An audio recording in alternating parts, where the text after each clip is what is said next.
Good morning, it's Justin, or good whatever, good evening, good afternoon, wherever you are, whatever time it is. It's morning here. This is Justin, the Renegade Realtor. I've been away for a long time, and if you're tuning in, I appreciate it.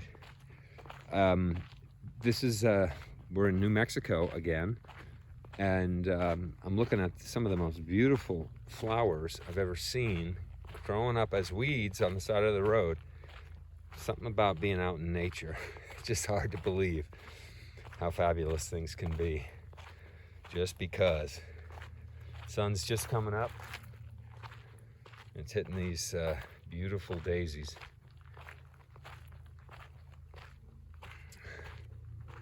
And here we are. Sun coming up. Right over there. And off we go.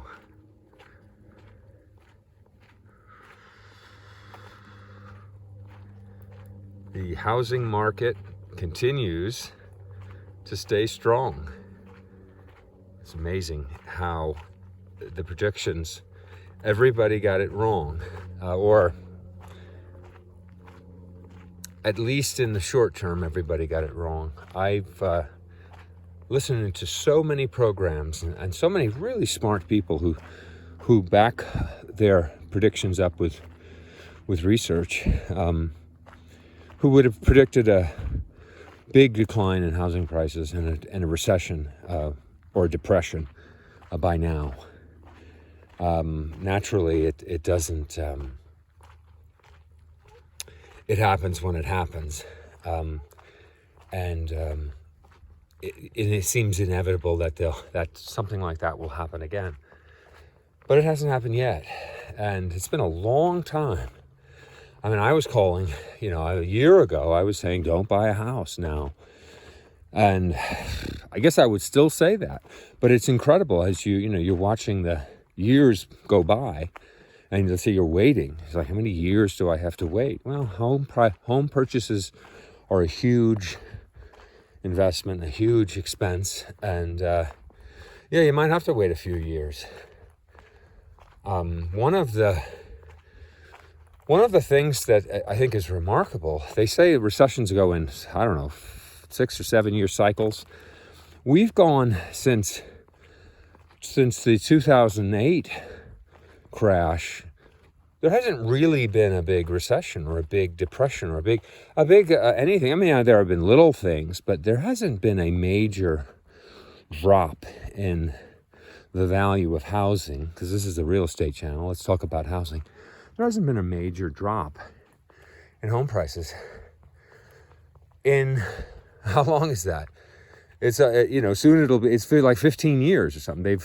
They went down low at 08, 09, stayed kind of low until maybe 12, and they've crept up. So they've crept up for 10 years, right?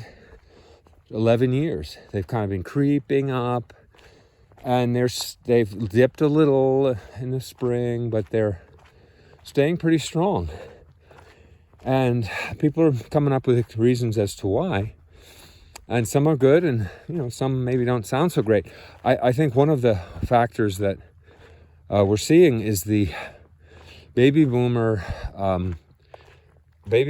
are, one, that there's a lot of baby boomers with a lot of money, and two, they're buying homes for the kids. And that's a big part of the continuing strength of the housing market. And I think people just didn't factor that in. I also have a feeling what we're going to start seeing is the amount of money that people have that they've kind of kept sheltered from the IRS, which is now going into housing. People have been able to amass a lot of money and maybe not pay anywhere near the taxes that the rank and file would have to pay. And now that money is emerging and going into the housing market, because it's like, well, where else is it going to go? But I'm really looking for more explanation as to why the housing market is staying as strong as it is. And that's what I'm going to sort of focus on. Where is this money coming from? And why do people still buy houses when it just seems like everyone's, every professional out there who's, I think is ethical, is saying don't do it. Don't buy a house now. It's a crazy time to buy a house. However, they're still selling. Inventory's low, of course, as we all know, and I guess because of that, there's just high demand. It's just it's economics 101, right? There's a scarcity, so demand goes up. Anyway, more later. This has been Justin, the Renegade Realtor from Coast West Real Estate, and enjoying this beautiful central New Mexican morning. Good day.